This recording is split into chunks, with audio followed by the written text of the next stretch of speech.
कक्षा 10वीं के गणित विषय अध्याय 2 वास्तविक संख्याओं के बारे में आपको जानकारी दे रहा था।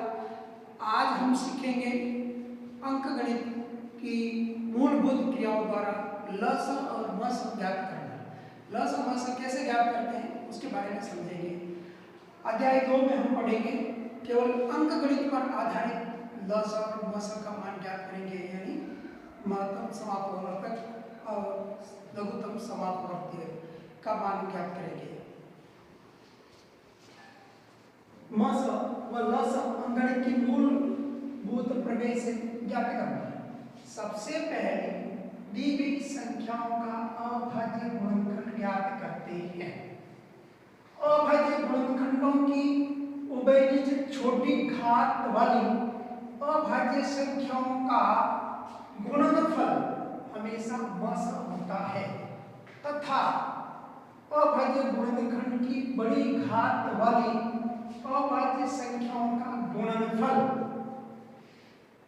लस या एलसीएम होता है। इसे हम निम्न उदाहरणों से समझेंगे। पूर्णांकों 144, 180 का मस एचसीएफ व लस एलसीएम ज्ञात करना है और ज्ञात कीजिए। अब 144 का हमने अभाज्य गुणनखंड ज्ञात किया था। 144 में 2 का भाग 72 बार, 2 का भाग 36 बार, 2 का भाग 18 बार, 2 का भाग 9 बार, 9 में 3 का भाग 3 बार और 3 में 3 का भाग 1 बार गया। इसको हमने 144 बराबर 2 गुणा 2 गुणा 2 गुणा 2 गुणा 3 गुणा 3 लिखा।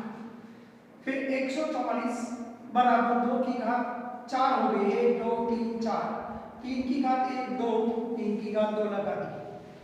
इसी प्रकार 180 का अभाज्य गुणनखंड किया। 2 का भाग दिया तो 90, 2 का भाग दिया तो 45 बार, 3 का भाग दिया 15 बार, 3 का भाग 5 बार और 5 का भाग 1 बार दिया। फिर 180 बराबर लिखा 2 × 2 × 3 × 3 × 5। फिर 180 बराबर 2 की घात 2 हो गई, 3 की घात 2 हो गई और 5 की घात 1। अब उभयनिष्ठ अभाज्य गुणनखंड की छोटी घात यहाँ पर नोट करेंगे। उभयनिष्ठ गुणनखंड कौन कौन हुए? केवल 2 और 3। 2 और 3, तो 2 की घात 2 बार है और 3 की घात 2 बार है।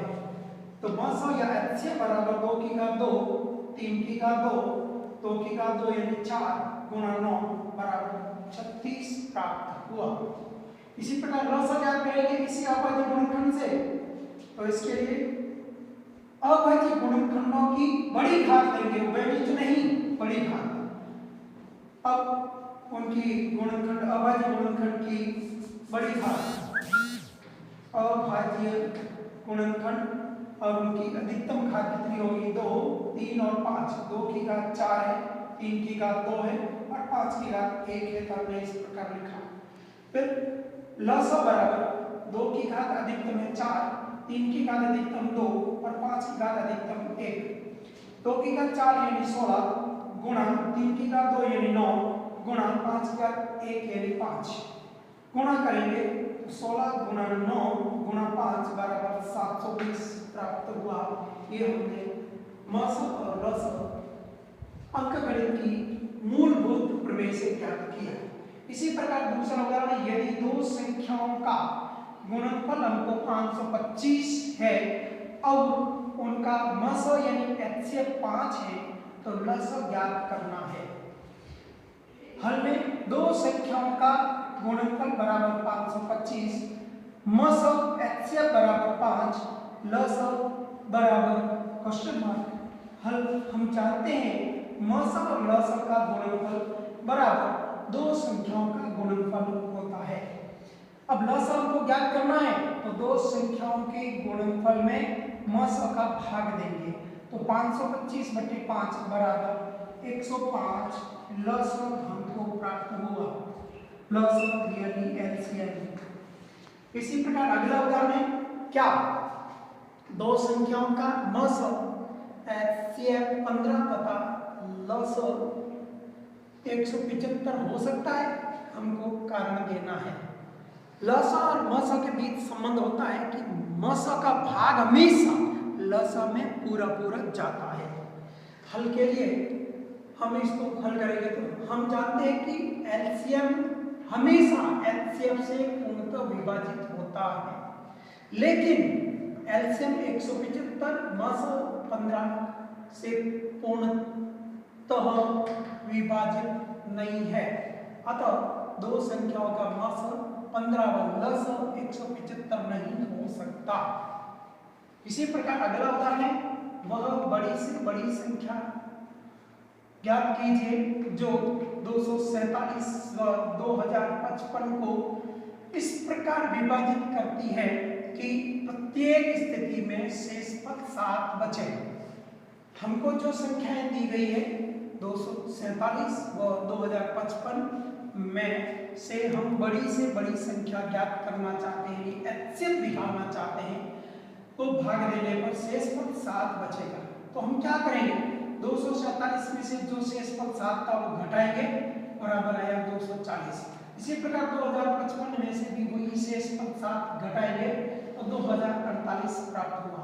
अब 2040 और 2048 का मस हमको ज्ञात करना है। तो 2040 छोटा है 2048 से, a बराबर 2048, b बराबर 240। यूक्लिड विभाजन एल्गोरिथम से a बराबर bq प्लस r, a यानी 2048 बराबर 240 गुणा 8 प्लस 128। इसी प्रकार 240 बराबर 128 इंटू 1 प्लस 112। अब 128 में 112 का पुनः भाग दिया तो एक बार गया प्लस 16 शेष पद बचा। अब 112 बराबर 16 का भाग 7 बार गया प्लस 0 शेष पद बचा। अब शेष पद 0 आया तो अंतिम भाजक हो गया 16, अतः मस बराबर 16 प्राप्त हो गया। अगला इसी प्रकार का क्वेश्चन है, 196 के अभाज्य गुणनखंडों की घातों का योग होगा, ऐसा बोर्ड में भी प्रश्न पूछा हुआ है, तो इसलिए थोड़ा ध्यान से समझने की आवश्यकता है। 196 का अभाज्य गुणनखंड किया, 2 से दिया 98, 2 से दिया 49, 49 में 7 का दिया 7, 7 में 7 का एक बार भाग गया। अतः यहाँ 196 बराबर 2 गुणा 2 गुणा 7 गुणा 7 लिखा। अब 2 हो गया, 2 इंटू 2 यानी 2 की घात 2 गुणा 7 की घात 2। अब केवल घातांकों को लेना, 196 के अभाज्य गुणनखंडों की घातों का योग, घात यानी यहाँ पर 2 की घात 2 है और 7 की घात भी 2 है, तो 2 प्लस 2 बराबर 4 प्राप्त हुआ। यही घातों की संख्याओं का योग है, यानी घातों का योग है। अगला क्वेश्चन है, एक संगोष्ठी में हिंदी, अंग्रेजी व गणित में भाग लेने वाले प्रतिभागियों की संख्या 60, 84 व 108 है। यदि प्रत्येक कमरे में बराबर में एक ही विषय के प्रतिभागी बैठाए जाते हैं तो कमरों की कितनी संख्या होगी, ये हमको ज्ञात करना है। प्रत्येक कमरे में एक ही विषय के बराबर प्रतिभागी बैठाने हैं तो हमको HCF प्राप्त करना पड़ेगा, यानी HCF निकालना पड़ेगा, मस निकालना पड़ेगा, जो उसकी न्यूनतम संख्या के रूप में प्राप्त होगी। तो 60 के अभाज्य गुणनखंड 2 गुणा 2 गुणा 3 गुणा 5 प्राप्त हुआ, तो 2 की घात 2 गुणा 3 गुणा 5। इसी प्रकार 84 के अभाज्य गुणनखंड 2 गुणा 2 गुणा 3 गुणा 7, 2 की घात 2 गुणा 3 गुणा 7। 108 के अभाज्य गुणनखंड बराबर 2 गुणा 2 गुणा 3 गुणा 3 गुणा 3, यानी 2 की घात 2 3 की घात 3।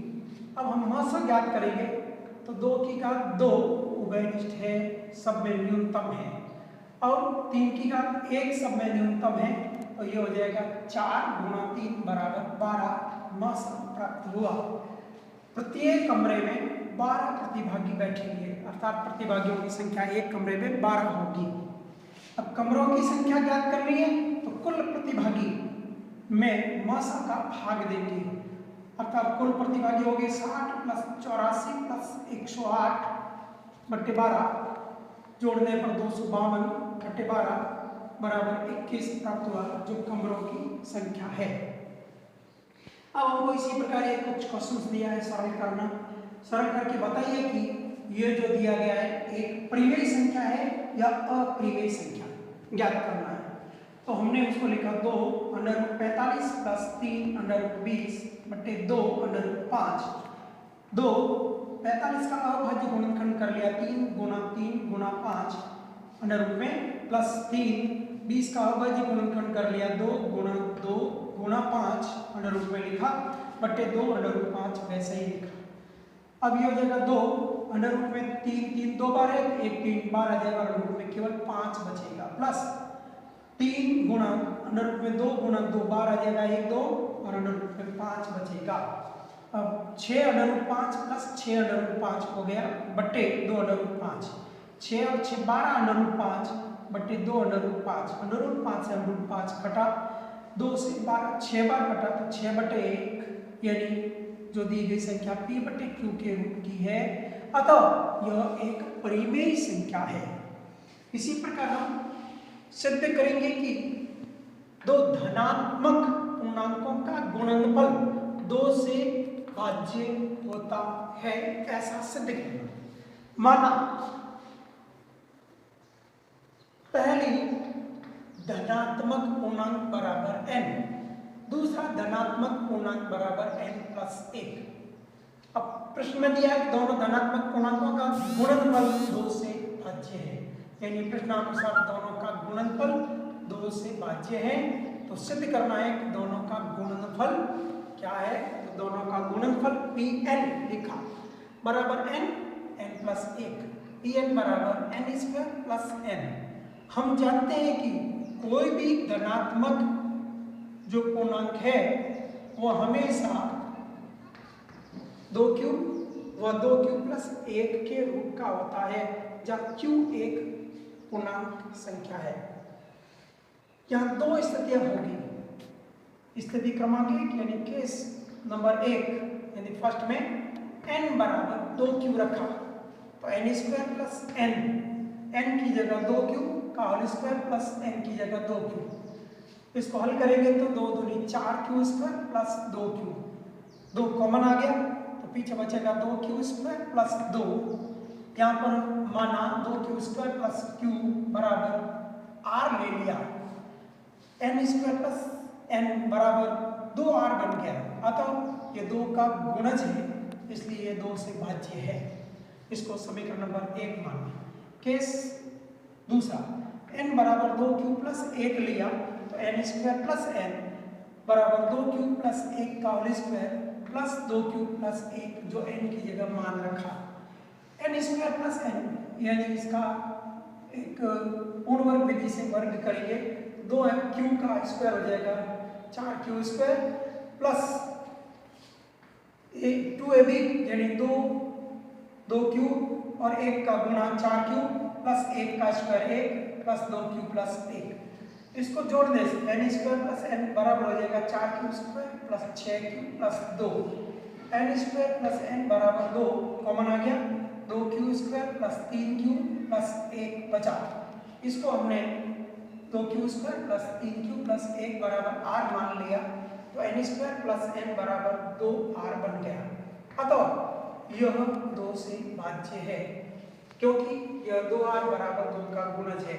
समीकरण 1 व 2 से n स्क्वायर प्लस n 2 से भाज्य हैं, तो n प्लस n और n प्लस 1 भी 2 से भाज्य होगी, यह सिद्ध हो गया।